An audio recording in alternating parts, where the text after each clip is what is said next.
भगवान विष्णु तथा गरुण के संवाद में गरुड़ पुराण पापी मनुष्यों की इस लोक तथा परलोक में होने वाली दुर्गति का वर्णन।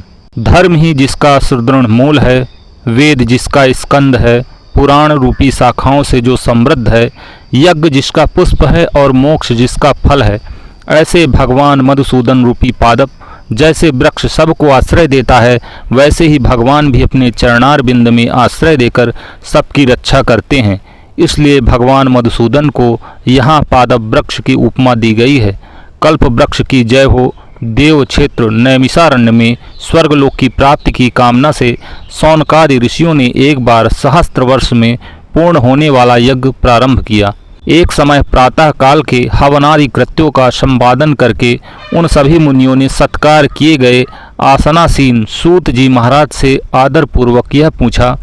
ऋषियों ने कहा, हे सूत जी महाराज, आपने सुख देने वाले देव मार्ग का सम्यक निरूपण किया है। इस समय हम लोग भयावह यम मार्ग के विषय में सुनना चाहते हैं। आप सांसारिक सुखों को और उस क्लेश के विनाशक साधन को तथा इस लोक और परलोक के क्लेशों को यथावत वर्णन करने में समर्थ हैं, अतः उसका वर्णन कीजिए। सूत जी बोले, हे मुनियों, आप लोग सुने। मैं अत्यंत दुर्गम यम मार्ग के विषय में कहता हूँ, जो पुण्यात्मा जनों के लिए सुखद और पापियों के लिए दुखद है। गरुड़ जी के पूछने पर भगवान विष्णु ने उनसे जैसा कुछ कहा था, मैं उसी प्रकार आप लोगों के संदेह की निवृत्ति के लिए कहूँगा। किसी समय वैकुंठ में सुखपूर्वक विराजमान परम गुरु श्री हरि से विनीता पुत्र गरुड़ जी ने विनय से झुककर पूछा। गरुड़ जी ने कहा कि हे देव, आपने भक्ति मार्ग का अनेक प्रकार से मेरे समक्ष वर्णन किया है और भक्तों को प्राप्त होने वाली उत्तम गति के विषय में भी कहा है। अब हम भयंकर यम मार्ग के विषय में सुनना चाहते हैं। हमने सुना है कि आपकी भक्ति से विमुख प्राणी वही नरक में जाते हैं। भगवान का नाम सुगमता पूर्वक लिया जा सकता है। जिह्वा प्राणी के अपने वश में है तो भी लोग नरक में जाते हैं। ऐसे अधम मनुष्यों को बार बार धिक्कार है। इसलिए हे भगवान, पापियों को जो गति प्राप्त होती है तथा यम मार्ग में जैसे वे अनेक प्रकार के दुख प्राप्त करते हैं, उसे आप मुझसे कहें। श्री भगवान बोले कि हे पक्षींद्र, सुनो, मैं उस यम मार्ग के विषय में कहता हूँ जिस मार्ग से पापी जन नरक की यात्रा करते हैं और जो सुनने वालों के लिए भी भयावह है। हे ताक्ष, जो प्राणी सदा पाप परायण है, दया और धर्म से रहित है, जो दुष्ट लोगों की संगति में रहते हैं, सतशास्त्र और सतसंगति से विमुख हैं, जो अपने को स्वयं प्रतिष्ठित मानते हैं, अहंकारी हैं तथा धन और मान के मद में चूर हैं, आसुरी शक्ति को प्राप्त हैं तथा दैवी संपत्ति से रहित हैं, जिनका चित्त अनेक विषयों में आसक्त होने से भ्रांत है, जो मोह के जाल में फंसे हैं और कामनाओं के भोग में ही लगे रहते हैं, ऐसे व्यक्ति अपवित्र नरक में गिरते हैं। जो ज्ञानशील है वे परम गति को प्राप्त होते हैं। पापी मनुष्य दुख पूर्वक यम यातना प्राप्त करते हैं। पापियों को इस लोक में जैसे दुख की प्राप्ति होती है और मृत्यु के पश्चात वे जैसी यम यातना को प्राप्त होते हैं, उसे सुनो। यथोपार्जित पुण्य और पाप के फलों को पूर्व में भोग कर कर्म के संबंध से उसे कोई शारीरिक रोग हो जाता है, आधि मानसिक रोग और व्याधि शारीरिक रोग, ये युक्त तथा जीव धारण करने की आशा से उत्कंठित उस व्यक्ति की जानकारी के बिना ही सर्प की भांति बलवान काल उसके समीप आ पहुंचता है। उस मृत्यु की संप्राप्ति की स्थिति में भी उसे वैराग्य नहीं होता। उसने जिनका भरण पोषण किया था उन्हीं के द्वारा उसका भरण पोषण होता है। वृद्धावस्था के कारण विकृत रूप वाला और मरणाभिमुख वह व्यक्ति घर में अवमानना पूर्वक दी हुई वस्तुओं को कुत्ते की भांति खाता हुआ जीवन व्यतीत करता है। वह रोगी हो जाता है, उसे मंदाग्नि हो जाती है और उसका आहार तथा उसकी सभी चेष्टाएं कम हो जाती हैं। प्राण वायु के बाहर निकलते समय आंखें उलट जाती हैं, नाड़ियां कफ से रुक रुक कर चलती हैं, उसे खांसी और श्वास लेने में प्रयत्न करना पड़ता है तथा कंठ से घुर घुर से शब्द निकलने लगते हैं। चिंता मग्न स्वजनों से घिरा हुआ तथा सोया हुआ वह व्यक्ति काल पास के वशीभूत होने के कारण बुलाने पर भी नहीं बोलता है। इस प्रकार कुटुंब के भरण पोषण में ही निरंतर लगा रहने वाला अजितेंद्रिय व्यक्ति अंत में रोते बिलखते बंधु बांधवों के बीच उत्कट वेदना से संज्ञा शून्य होकर मर जाता है। हे गरुण, उस अंतिम क्षण में प्राणी को व्यापक दिव्य दृष्टि प्राप्त हो जाती है, जिससे वह लोक परलोक को एकत्र देखने लगता है। अतः चकित होकर वह कुछ भी नहीं कहना चाहता।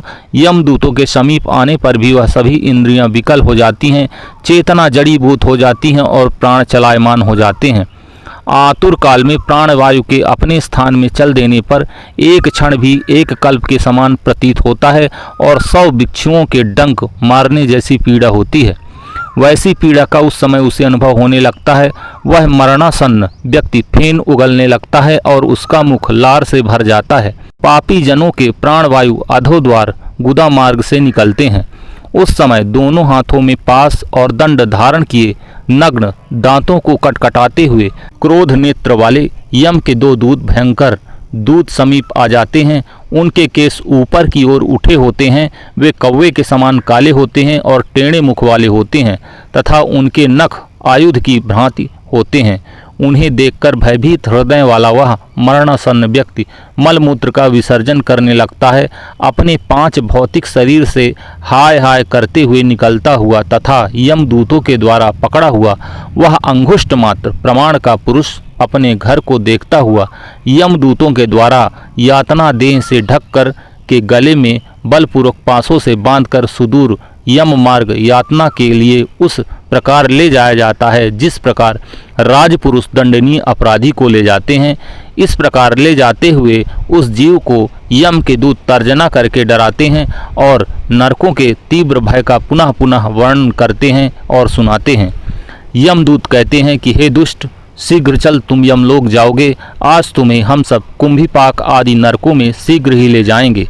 इस प्रकार यमदूतों की वाणी तथा बंधु बांधवों का रुदन सुनता हुआ वह जीव जोर जोर से हाहाकार करके विलाप करता है और यमदूतों के द्वारा प्रताड़ित किया जाता है। यमदूतों की तर्जनाओं से उसके हृदय विदीर्ण हो जाता है। वह कांपने लगता है। रास्ते में कुत्ते काटते हैं और अपने पापों का स्मरण करता हुआ पीड़ित जीव यम मार्ग में चलता है। भूख और प्यास से पीड़ित होकर सूर्य, दावाग्नि एवं वायु के झोंकों से संतृप्त होते हुए और यमदूतों के द्वारा पीठ पर कोड़े से पीटे जाते हुए उस जीव को तपी हुई बालुका से पूर्ण तथा विश्राम रहित और जल रहित मार्ग पर असमर्थ होते हुए भी बड़ी कठिनाई से चलना पड़ता है। थक कर जगह जगह गिरता है और मूर्छित होता हुआ पुनः उठकर पापी जनों की भांति अंधकारपूर्ण यमलोक में ले जाया जाता है। 2 तथा 3 मुहूर्त में वह मनुष्य वहां पहुंचाया जाता है और यमदूत उसे घोर नरक यातनाओं को दिखाते हैं। मुहूर्त मात्र में यम को और नारकी यातनाओं के भय को देखकर वह व्यक्ति यम की आज्ञा से आकाश मार्ग से यमदूतों के साथ पुनः इस लोक मनुष्य लोक में चला आता है। मनुष्य लोक में आकर आबादी वासना से बद्ध वह जीव देह में प्रविष्ट होने की इच्छा रखता है, किंतु यमदूतों द्वारा पकड़कर पास में बांध दिए जाने से भूख और प्यास से अत्यंत पीड़ित होकर रोता है। हे ताक्ष, वह पातकी प्राणी पुत्रों से दिए हुए पिंड तथा आतुर काल में किए हुए दान को प्राप्त करता है, जो भी उस नास्तिक को तृप्ति नहीं देती है। पुत्रादि के द्वारा पापियों के उद्देश्य से किए गए श्राद्ध, दान तथा जलांजलि उसके पास ठहरती नहीं है। अतः पिंडदान का भोग करने पर भी वे भूख और प्यास से व्याकुल होकर यम मार्ग में जाते हैं। जिनका पिंडदान नहीं होता वे प्रेत रूप में होकर कल्प पर्यंत निर्जन वन में दुखी होकर भ्रमण करते रहते हैं। सैकड़ों करोड़ कल्प बीत जाने पर भी बिना भोग किए हुए कर्म फल का नाश नहीं होता और जब तक वह पापी जीव यातनाओं का भोग नहीं कर लेता तब तक उसे मनुष्य शरीर की प्राप्ति नहीं होती। हे पक्षी, इसलिए पुत्र को चाहिए कि वह 10 दिनों तक प्रतिदिन पिंड दान करे। हे पक्षी श्रेष्ठ, वे पिंड प्रतिदिन 4 भागों में विभक्त हो जाते हैं। उनमें 2 भाग तो प्रेत के देह के पंचभूतों की पुष्टि के लिए होते हैं, तीसरा भाग यमदूतों को प्राप्त होता है और चौथे भाग से उस जीव को आहार प्राप्त होता है। 9 रात दिनों में पिंड को प्राप्त करके प्रेत का शरीर बन जाता है और 10वें दिन उसमें बल की प्राप्ति होती है। हे खग, मृत व्यक्ति के देह के जल जाने पर पिंड के द्वारा पुनः 1 हाथ लंबा शरीर प्राप्त होता है, जिसके द्वारा वह प्राणी यमलोक के रास्ते में शुभ और अशुभ कर्मों के फल को भोगता है। पहले दिन जो पिंडदान दिया जाता है उससे उसका सिर बनता है, दूसरे दिन के पिंड से ग्रीवा, गर्दन और स्कंद तथा तीसरे पिंड से हृदय बनता है, चौथे पिंड से पृष्ठभाग पीठ बनता है, 5वें भाग से नाभि, 6ठे तथा 7वें पिंड से क्रमशः कटी, कमर और गुहांग उत्पन्न होते हैं। 8वें दिन से उरु जांघें और 9वें पिंड से जान घुटने तथा पैर बनते हैं। इस प्रकार 9 पिंडों से देह को प्राप्त कर के 10वें दिन की उसकी क्षुधा और तृषा, भूख प्यास ये दोनों जागृत हो जाती हैं। इस पिंडज शरीर को प्राप्त करके भूख और प्यास से पीड़ित जीव 11वें तथा 12वें दिन 2 दिन भोजन करता है। 13वें दिन यमदूतों के द्वारा बंदर की तरह बंधा हुआ वह प्राणी अकेला उस मार्ग में जाता है। हे खग, मार्ग में मिलने वाली बैतरणी को छोड़कर यमलोक के मार्ग की दूरी का प्रमाण 86,000 योजन है। वह प्रेत प्रतिदिन दिन रात में 247 योजन चलता है। मार्ग में आए हुए इन 16 पुरों को पार करके पातकी व्यक्ति धर्मराज के भवन में जाता है। सौम्यपुर, सौर्यपुर, नगेंद्र भवन, गंधर्वपुर, शैलागम, क्रौंचपुर, क्रूरपुर, विचित्र भवन, ब्रह्मपदपुर, दुखदपुर, नानाक्रंदपुर, सुतप्त भवन, रौद्रपुर, पर्योवर्षणपुर, सीताढ़पुर तथा बहुबीतपुर को पार करके इसके आगे यमपुरी में धर्मराज का भवन स्थित है। यमराज के दूतों के पासों से बंधा हुआ प्राणी जीव रास्ते भर हाहाकार करता है, रोता है और घर को छोड़ करके यमपुरी को जाता है।